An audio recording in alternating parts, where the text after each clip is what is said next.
This is 24 in 42. Welcome to 24 in 42, where we learn about an author's life, universe, and everything through 24 questions in 42 minutes. I'm your host, Jason Waltz, and today we're talking with John O'Neill, author of sci-fi and horror. Welcome, John. I've been fortunate to work with you on two of my titles. You wrote fantastic introductions to Rage of the Behemoth and The Lost Empire of Soul. I was going to quote both of those as my inspirational books. Now you've just sort of taken away from me. I'll give you time to think of a new one. All right, I'll ponder it now. Tell us a bit about yourself. Man, first off, 24 questions, dude. At the end of this interview, you're going to know more about me than my wife. Nobody's ever asked me 24 questions in my entire life. I don't even know if I'm that interesting. People, I think most of your viewers will be halfway asleep by around question 11. We'll see what happens. Okay. I'm John O'Neill. I write fiction under the name Todd McCulty. I've got one novel out and a bunch of short stories in Blackgate magazine. Blackgate is really my other main identity. I was editor with Howard Andrew Jones of a heroic fantasy magazine, sword and sorcery magazine called Blackgate. Published 15 issues over a period of about 10 years. We wrapped that up in about 2011, and since then we've been a World Fantasy Award-winning website at www.blackgate.com, and that's usually my entire life right there, man. I mean, the next 23 questions are going to be pretty dull compared to that. We're digging deep too. We're going deep into my psyche. I'm scared. All right, so I gave you 16 questions in advance, so you had a little time to put some thought into that, but I will be surprising you with 8 little tongue-in-cheek ones. We'll learn a few things that maybe you'll be surprised by too. So, are you ready? Dude, you sent me 16 questions. I had to do so much research to answer those. Those were tough. I've been researching myself. Yeah, I don't think I'm ready, but I'm as ready as I'll ever be. Let's get to it. All right, starting the timer. Let's go. Number 1. What color do you write in? What? Already I'm lost. What color do I write in? I'm assuming I can take this any question I want. Pen color? What am I dressed in? I'm gonna refer to this as mood. I write in a very, very up-tempo, bright yellow mood. How's that, buddy? I love it. Great answer. All right. How do you give depth to a character? And do you think there's a difference or difference between a primary and a tertiary level? Absolutely, there isn't. I give depth to my characters through constant rewrites. Stephen King has a great quote in On Writing where he says, when first draft, he's as he's first putting the story together, it's just the I guy. He calls it the I guy, sort of the person you are in dreams. Sort of a very masked identity. You throw yourself, you throw a friend into a situation, you come up with a cool idea. Maybe you watched a Star Trek episode, you got a cool idea for something like that. You throw a familiar character into the middle of it. Personality starts to emerge during the process of creation while you're writing. Now, my character wouldn't do this. She's got a very different personality. She hates wide open spaces. These truths are unveiled to you, at least for me, in the process of writing, and that personality, that deep personality development, all comes through exploration in the second and third reader. Cool. Do you give as much depth to a secondary or third level character as you do a first? Usually only when I'm sitting and reading the book in a rewrite stage. I'm like, damn, this character should have been doing this. So you're constantly exploring these characters. That is the real fun part, right? I mean, you start writing, at least I do, with a plot in mind, right? I mean, but what you discover and a setting, you get your plot and your setting, it's a play in your head, right? Yeah. But the depth of the character is endless. I mean, you're always discovering those sort of things about your characters, about the tertiary characters. And it is not at all unusual that a tertiary character who comes in extremely late to the tale can take over the whole book. That's happened to me at least once. Yep. I think it's happened to everybody. Yeah. All right. Did you grow up a city or a country kid? And when you played out your fantastical adventures, were you alone or with friends? So I grew up as a country kid. My dad was in the Canadian Air Forces. So we lived on Army bases. I was born on a Canadian Air Force base in Marville, France in 1964. And by the time I was, 6 or 7 years old, I'd lived all over the place. We lived in Halifax, areas in Nova Scotia, a couple different bases in Nova Scotia. We moved up to far north, as far as the map goes. My Ontario map, it goes up to a tiny town of Chibougamau in Quebec. And then finally, we settled on a Rockcliffe Air Base in Ottawa, where I ended up going to high school and then college. All of my sort of friends and friendships have endured through gaming. I started playing D&D and I was, I don't know, 13, 14 years old. Loved it. And the people I've been playing Dungeons and Dragons with since I was 15 years old are still my friends today. And as a matter of fact, we still play every Tuesday night. So the adventures I had were through, the sort of the magic of role playing and the communal fantasies that we all help develop and share. That's cool. The long-term game. Wow. Oh, yeah. Yeah. All right. When you're writing, what is your timeline like from the initial idea, any research, rough draft, until you're finally calling it done? I'll tell you a secret. You should do your research around draft number 3. Research will kill a book faster than anything else I know, right? This is not to say that research isn't critically important. Absolutely it is. But what a lot of writers, including me, tend to do is you use research as an excuse not to write. Don't do it. Don't do it. You need research not to look stupid in front of your readers, right? As long readers don't care that much about facts.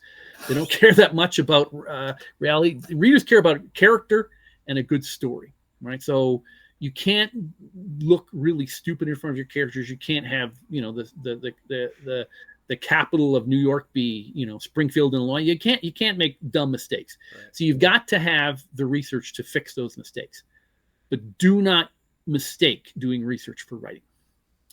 I have a very close friend who, was a fantastic writer, and he and I got started around the same time. And when I asked him if he was writing, he said, yeah, I went out to the library, spent 6 hours in the library. I got all my research done. He has yet, in the 40 years I've known him, ever to finish a short story. Oh. That was an enormous wake-up call to me that, research, you can fall in love with it. You can fall in love with what you're learning. You can change your story. It can blunt, it can blunt your confidence. You start writing and you're like, oh my God, I don't know what World War II is like. Don't worry about it. Yep. Get the story down. What you need is a couple of interesting facts, some great anecdotes, some really interesting true stories that you can insert to keep your reader interested. But what your reader is going to care about forever are your characters and the situations you put them in. Yep. Very cool. So how long do you think it takes you on a novel? How long did it take from initial idea to saying, I'm happy with this? I write my stories in the future, so I don't have to do a lot of research. I'd love to write a historical book. Well, dude, man, I'd screw that up big time. So yes, there was a novel I wrote, The Robots of Gotham, that is set in Chicago in the year 2083, and my main character goes into an abandoned underground the old coal tunnels.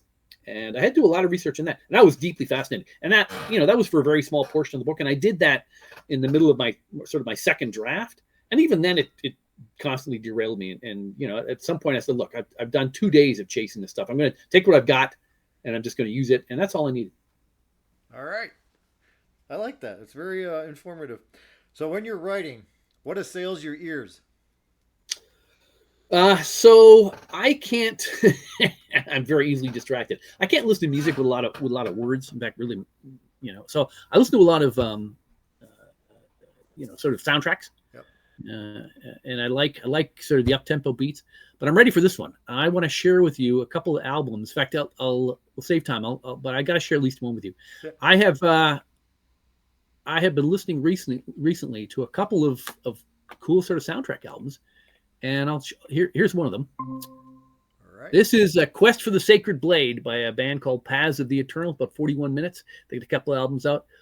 Very moody and inspirational stuff. And hey, if you need to get the right mood and you need to be inspired, music can do that for you faster than almost anything else. Yep. Other than maybe a good meal and a good conversation, but music, you need to get there in a hurry. Anyway, I recommend this album and a couple others. I do soundtracks as well, so I will definitely take note of that one. I'm often looking through YouTube for a new soundtrack. Yep. Cool. Check that one out. I think you like it. All right. Hey, if you could live in a yellow submarine, would you?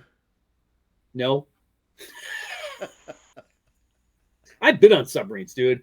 They're awful. Yeah. I don't even want to spend an afternoon in a submarine. Yeah. No tours for you? No. All right. Which of your characters would you like to have as a best or close friend, and why?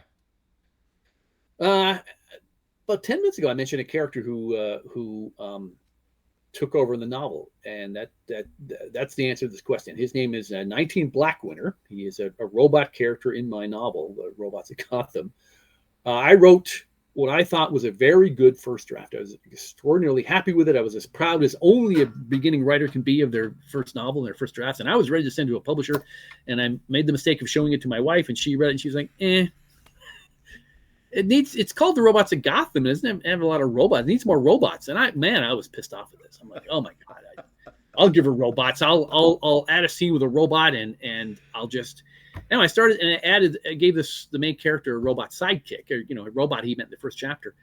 And I realized she was absolutely right. The book needed a viewpoint character who was a machine, okay, and who could explain some things about the world and help the plot move in ways that my main character was absolutely could not. So I had to rewrite my entire book, adding a new character to most of the scenes. Wow.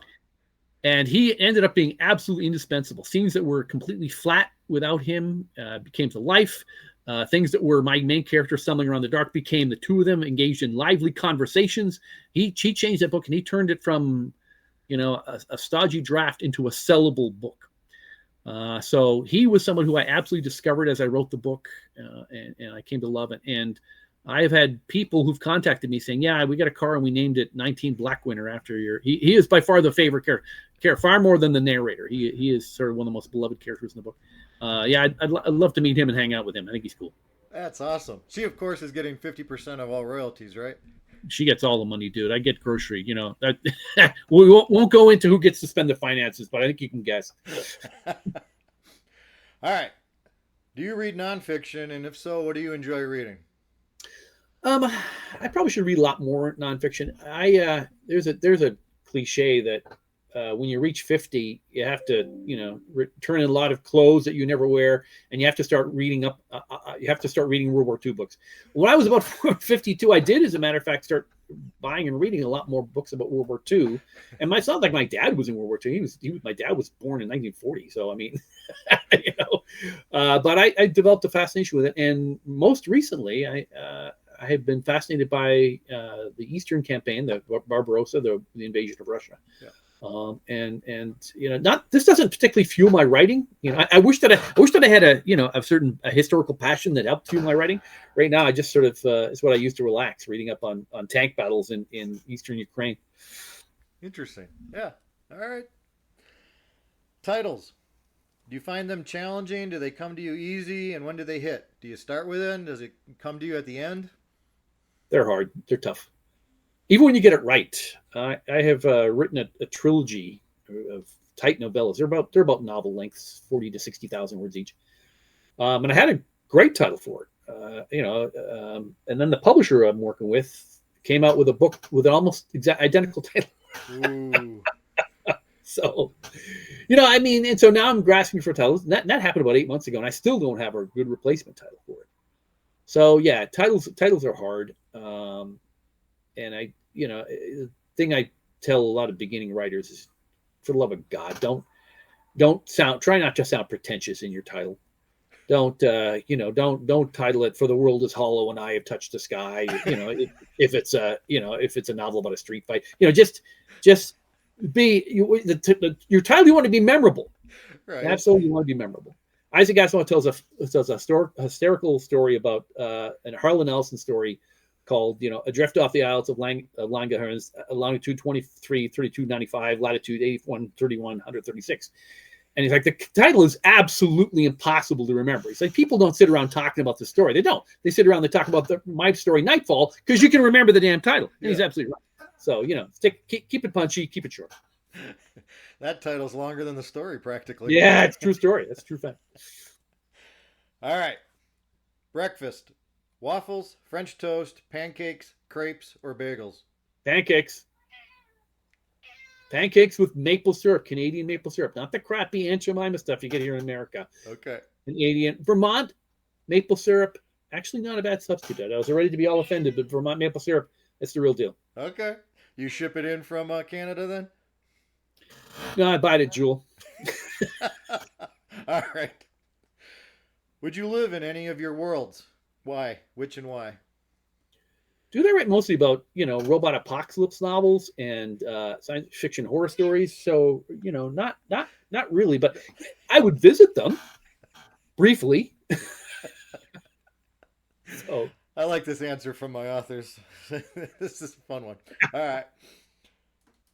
Who do you think writes the characters you enjoy reading most? wow. This is probably a boring answer, but I'm going to give it anyway. The two in my mind are Stephen King, who, for a long time, for 10 years of my early, writing aspirational career, I thought was one of the greatest, writers. I still, am in a great deal of awe of him, probably for his productivity. The guy can produce at a high quality level, but his astonishing strength is his enormously compelling characters. Going back a little further, I'll give you another one, Charles Dickens. And his characters are just a little bit more eccentric, a little bit larger than life. His villains, Uriah Heep, and some of these folks are wonderfully colorful villains. And I do believe that a plot particularly, is only as compelling as its villain. Yeah. If without a really great, your character, your protagonists, have to not be irritating, but that's the bar they have to leap over. And well fleshed out. Your villains are the ones that have to really sparkle. And King has great villains, and Charles Dickens has fantastic villains. Interesting point, but very true. Yeah, your hero's pretty much only as good as your villain. Yeah. If they're not at least comparable, if not superior in some ways, there's no threat. You know this. I mean, how many stories have you, and submissions have you got there where the villain just didn't cut it? Your protagonist can be enigmatic. She could be someone that you don't know a lot about, that mysterious, and you wonder about her. But your villain, that guy's got to be up front. He's got to be there for your characters to overcome. All right. I've been looking forward to this question for you. What's the funniest thing you can tell us right now? Funniest thing I can tell you right now? Yes. Well, I can't tell you any of the first three things that jump to mind.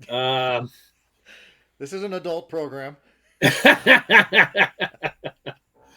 When I moved to the United States from Canada, I was 23 years old, and I knew shockingly little about the United States. I'd never studied U.S. geography. I'd never studied, and I certainly didn't know anything about U.S. sports. So I come as a grad student to the University of Illinois as a naive Canadian. And the U of I is one of the most storied institutions in collegiate basketball and sports. They have a fantastic history and legacy of great sportsmanship and a fantastic sports program.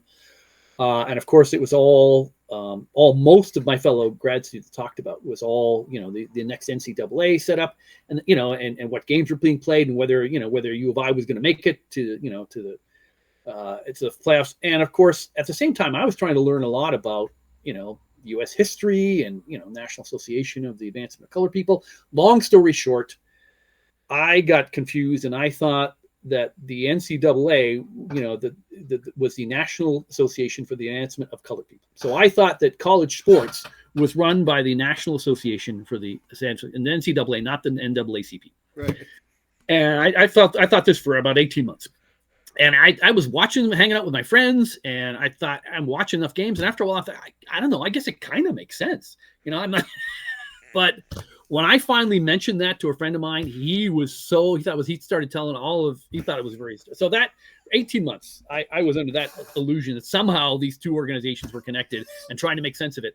And you know what? It's not the most ridiculous thing I learned about America while I was here. But anyway, that's their funny story. I have a very similar experience, but I'm not sharing that here. All right. What is the best thing you think you have ever spent money on to further your writing? Yeah, that's easy. Conventions. Oh. Yeah.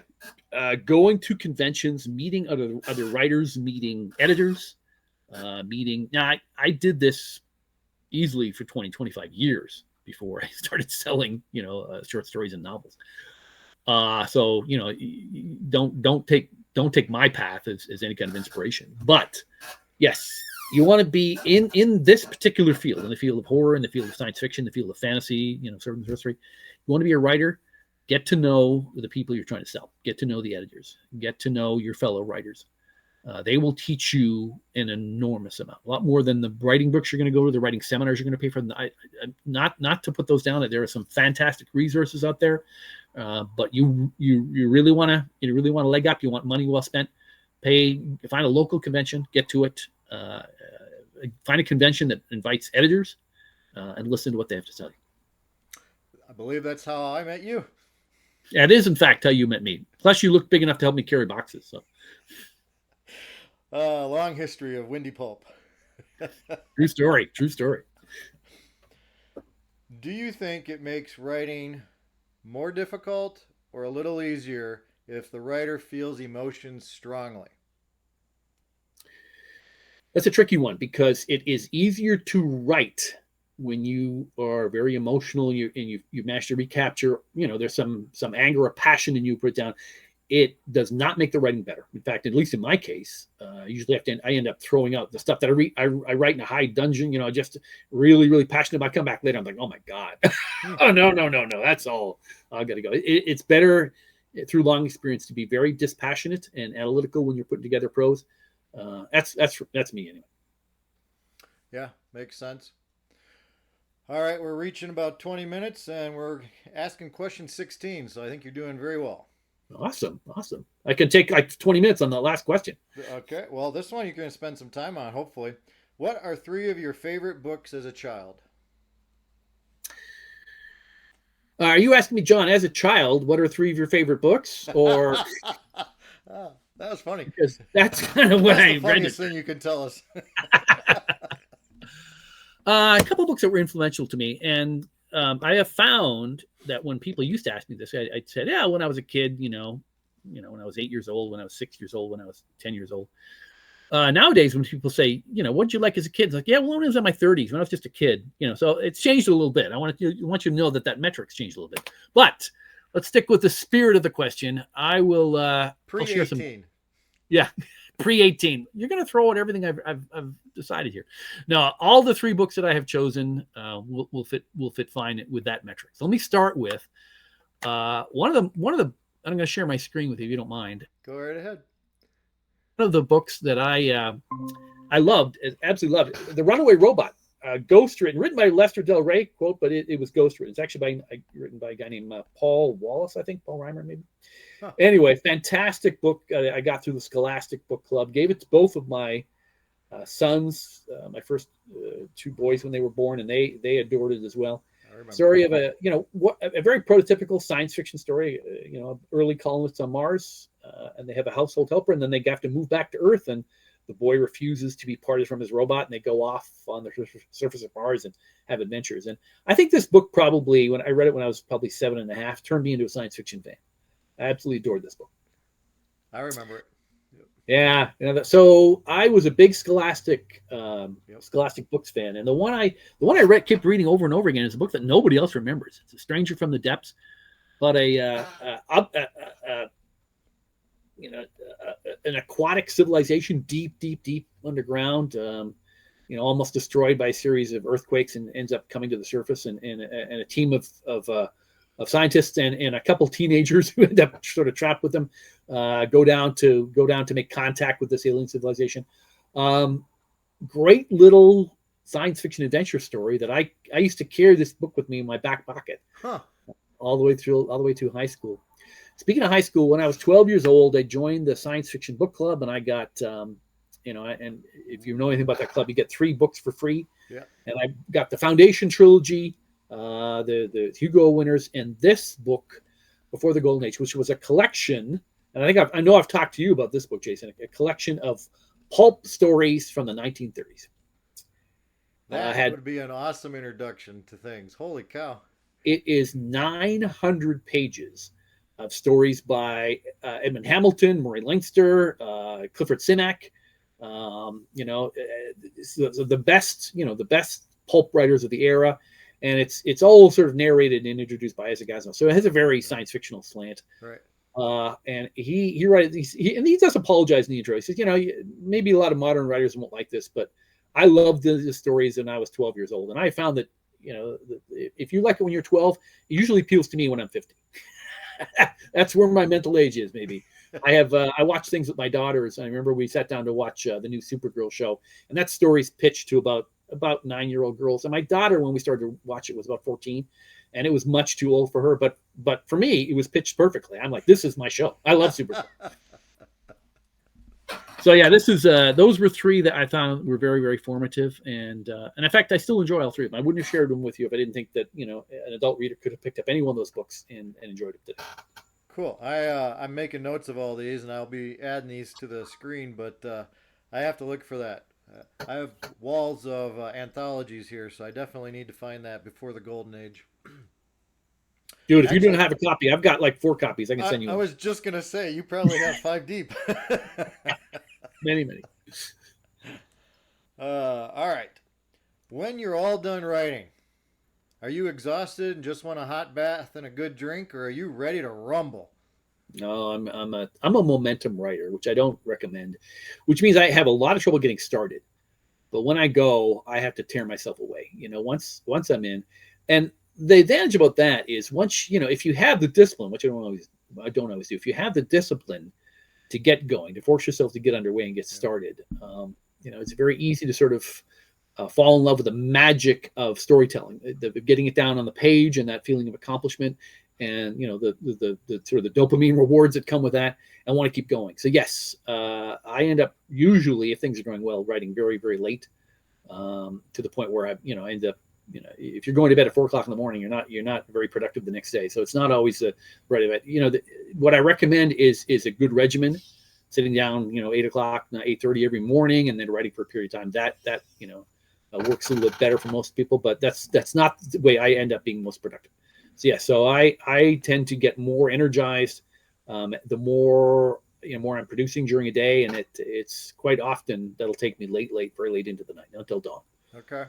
Since you brought up Stephen King on writing, I'll say the most important thing I learned out of that book from him, and I try to practice all the time, is he recommends stopping mid-sentence when you're on a head of steam like that. So you sit down the next morning, you continue that thought and just tear on down the page. And I've tried to practice that. When I do it, it works. Yeah.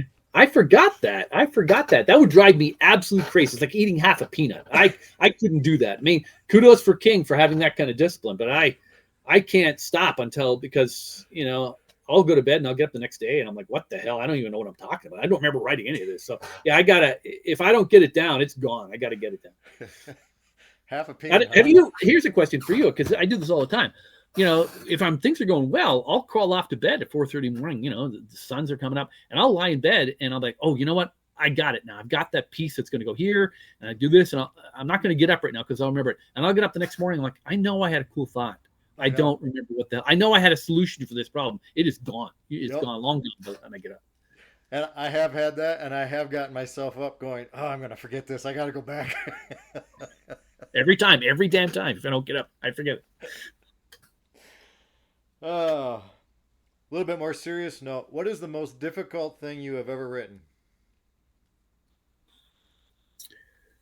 A while ago, I got hired by Warner Brothers to work on a project, and I won't go into a lot of the details, but it was well outside my normal sort of requirements and things, and I had a blast working on it. And at the same time as I was doing that, I was doing that led to a couple other projects that were sort of work for hire projects. Okay. And I was given a work for hire project to play in someone else's sandbox. And, I had a tight deadline, and oh boy, that was tough, really tough. If you are, the rewards are really good. They're certainly a support team and everything else on work for hire. And there are a lot of people who do really, really stellar work, doing a lot of work for hire. I find that unless the circumstances are right, like they are for Warner Brothers and a few other folks I've worked with, that can be very taxing. Because when you're playing in someone else's playground, you usually have to return the toys where you found them. Yeah. If you're writing a issue of Spider-Man, as an example, it's a close friend of mine is doing. At the end of that episode of Spider-Man, it has to be everything has to go back. So the way it was. So your character can only experience sort of cosmetic growth. Yeah. or cosmetic changes, and then they're all wiped out because then there's a next writer coming in for the next episode, and they're not going to know anything you just did. So it has to work as it, and that's a this is an entirely legit art form, and has to it's challenging in writing. I just found that I'm not cut out for it. That's tough for me. I could see that. Yeah, it would be. Are you done? Is it wrapped? That one is, yeah. The project with Warner Brothers, a few other, it's ongoing, but that particular one that and thank God, I didn't enjoy it. It wasn't very good at it. All right. Well, next question, play off that. Free reign.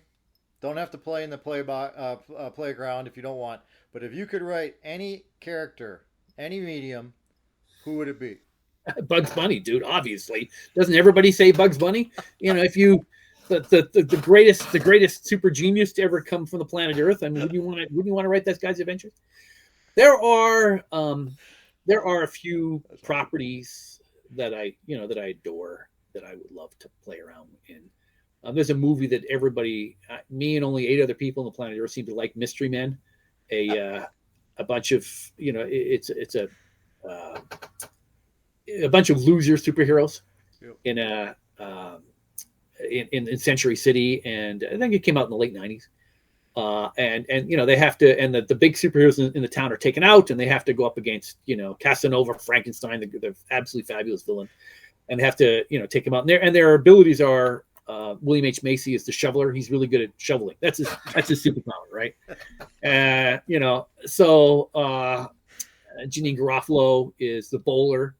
Her dead dad is who was a superhero. His skull is in a bowling ball, and so she throws the bowling ball. Anyway, so I won't get any more depth, but I absolutely adored that movie, and I've spent the last 25 years writing a sequel to that in my head. I would love. In fact, I think it wouldn't be all that hard to write a sequel without treading too hard on the IP. In fact, I may do that someday. Yeah, that would be wonderful. Totally Bonzo. I remember that movie. Yeah.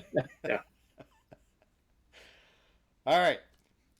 These are 10 first thoughts. I'm going to throw out a word, and I want your first reaction. Okay. Battle axe. Jason Waltz. Suck up. Ripley. Alien. Dystopian. Hunger Games. Green. Money. Danger. Money. Sorry, I'm still on green and money. You got me there for a minute. Danger. Indiana Jones. Whistle. There is an M.R. James story. I'll come if you whistle, my lad. And every time I hear the word whistle, I'm like, ooh. Edgar. Allan Poe. These are easy. Spider. Man. Bounty. Hunter. Hummingbird. That one's a trick question. I worked on a smartphone for Motorola that was codenamed the Hummingbird until at the end of it all, they shipped it and called it the GX845. And Hummingbird was a much cooler name. But anyway. Yeah. I still twitch whenever I hear the word Hummingbird. Don't do that. So I brought on the bad memories.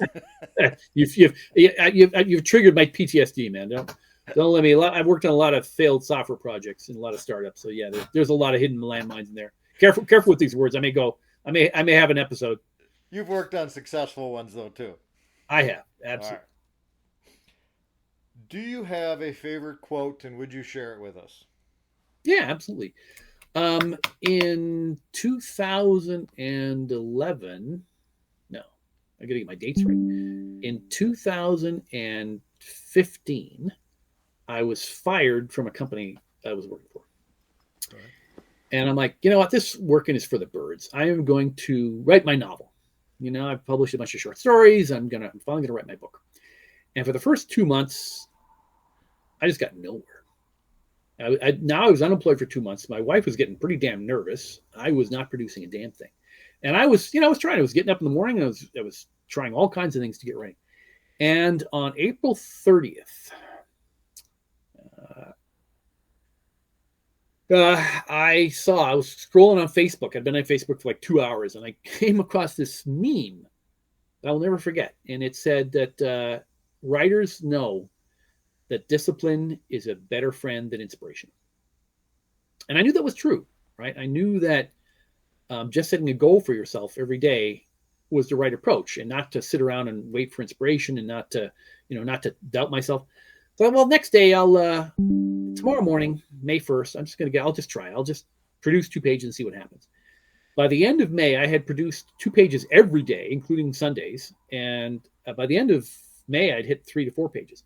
By the end of July, I was doing an average of 5 pages a day, and it was picking up. So for me, that quote, that meme, that stupid little Facebook meme that I saw, at 12:30 a.m. on, May 1st, in the morning of May 1st, that suggested that, hey, you know what, a lot of writers are like you, John. They need discipline, and they need to start writing.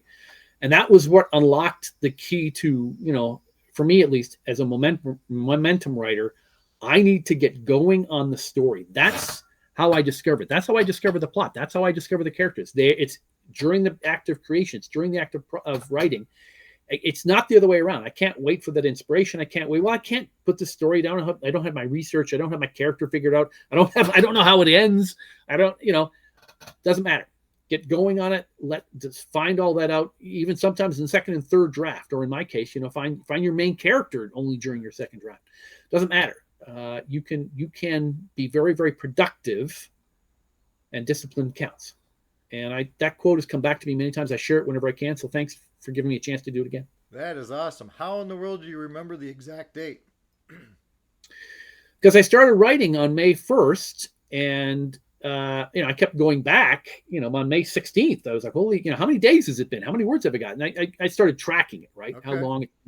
And so that May 1st date, May 1st in 2015, sort of stuck in my mind. Wow. And by September, I had my first novel, 280,000 words. The power of a small set of words. Wow. You know that, dude. Come on. Yeah, but still, that is a great testament to seeing a meme. Like you said, there's a zillion silly memes out there, but it clicked. It came at the right moment. And at the end of that, after all that work, after all the inspiration and hard work and late nights, my wife says needs more robots. So, dude, it's you just end up running into a wall. Inspiration. Ultimately. It's going to bring you down. There's a big hole waiting for you at the end of every triumph. All right. Who is your favorite visual artist? Michael Whalen. Nice. Okay. I changed my mind. Paul Lear. No, Michael Whalen. How long have I got to give this answer? How many times can we go back and forth? Well, how many pieces of art by either do you have in your home? Like originals? Well, dude. Yeah. I got a couple of Michael Whalen art books. I got one Paul Lear art book. Probably should need a few more.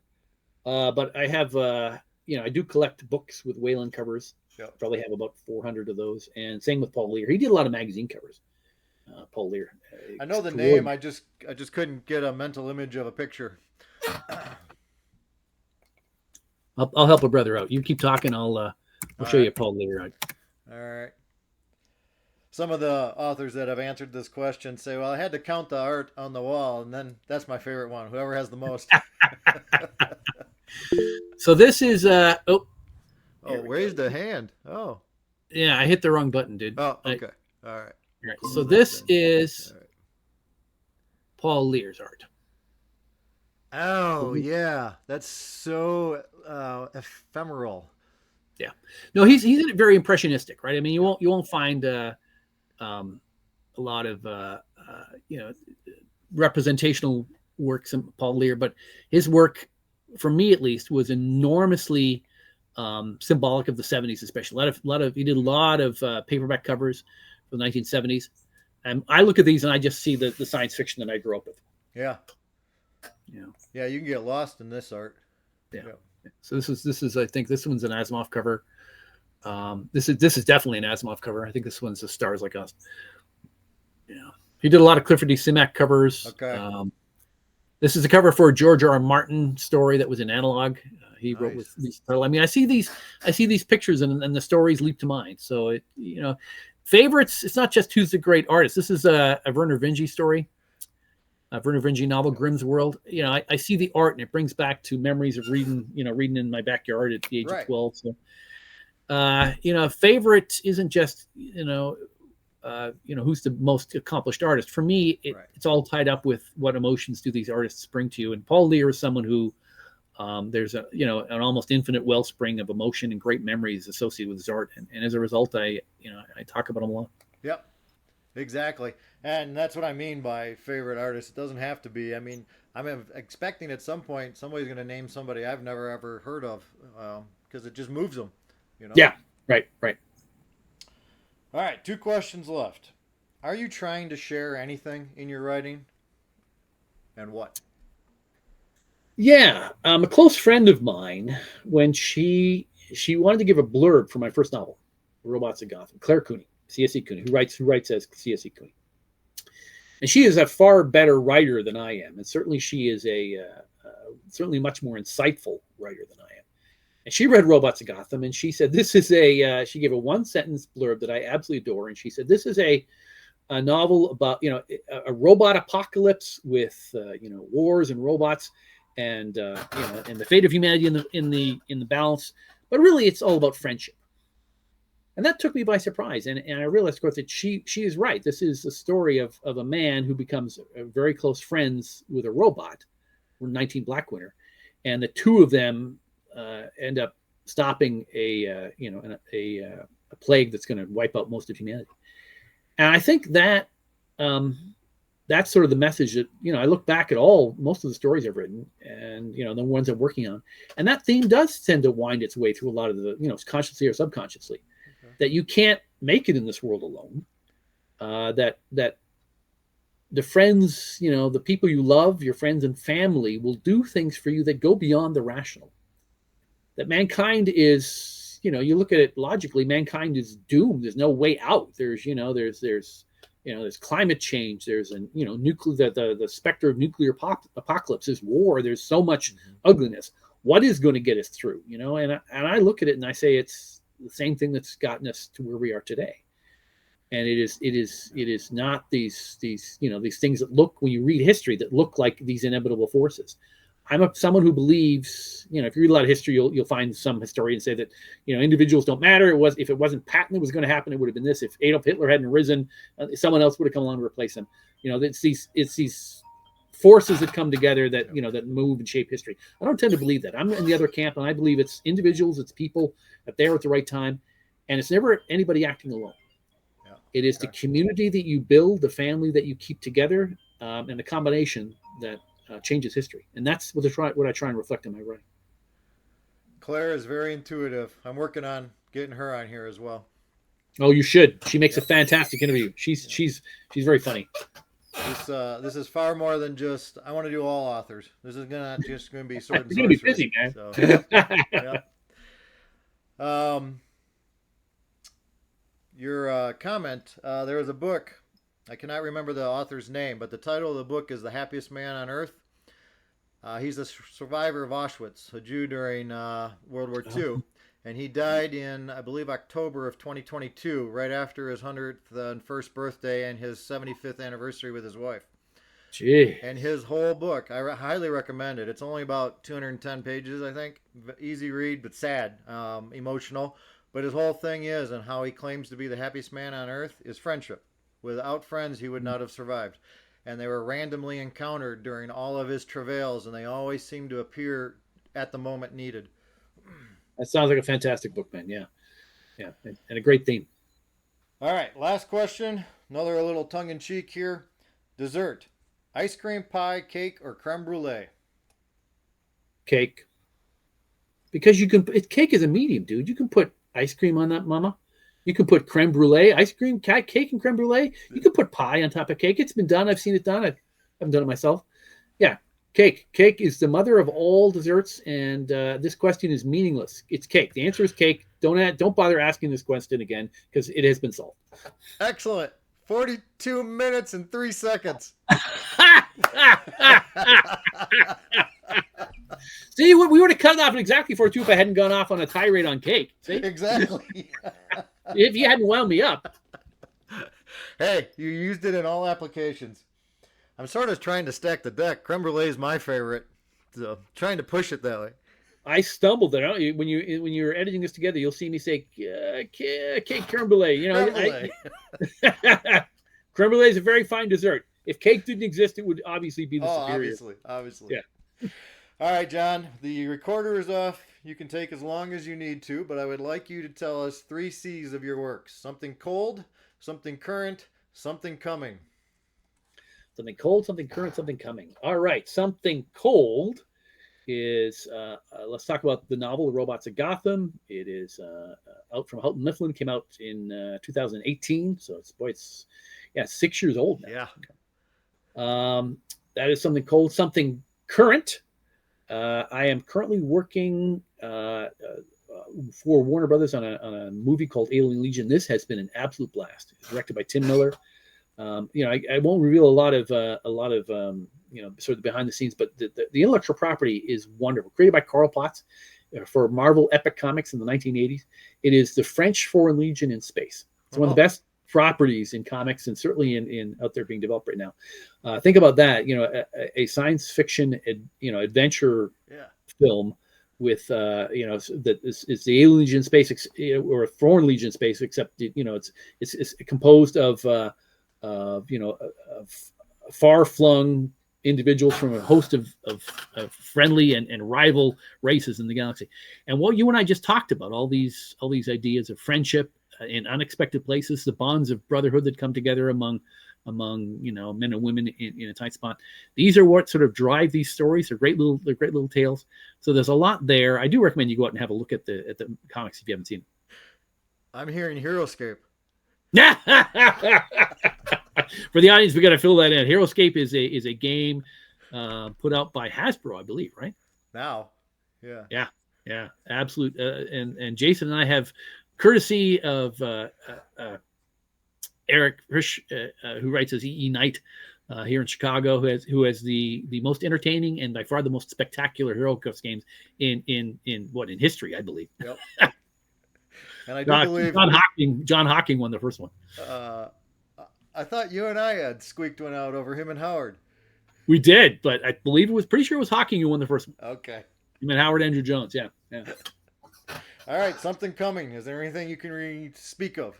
I have completed, as I said, a trilogy of short novels. They're quick reads. If I look back at Robots of Gotham, I'm still quite fond of that book, but it's a monster. It's just huge.